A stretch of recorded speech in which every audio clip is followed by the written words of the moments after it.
İsmet, nima paxta terib turibsan sen? O'zim?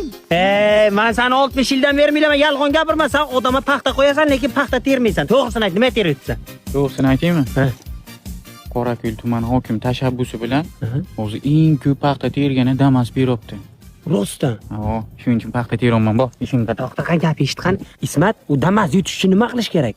3-oktyabrdan paxta mavsumi oxirigacha 3 tonna paxta terishing kerak. Keyin hosil bayramida ana shu 3 tonna paxta terganlari ana bu barabana tashab aniqlaydilar. Keyin Damas g'olibini ham aniqlaydilar. Men qarqan faqat Damas qo'yganlar.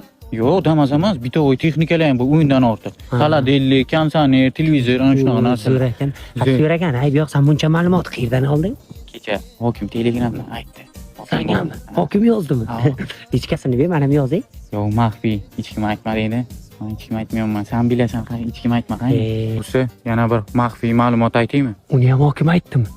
Nima? Qorako'l hosil bayramida aniqlanadi. G'oliblar. Barabanda. Sog' bo'lasan, rahmat Ismat.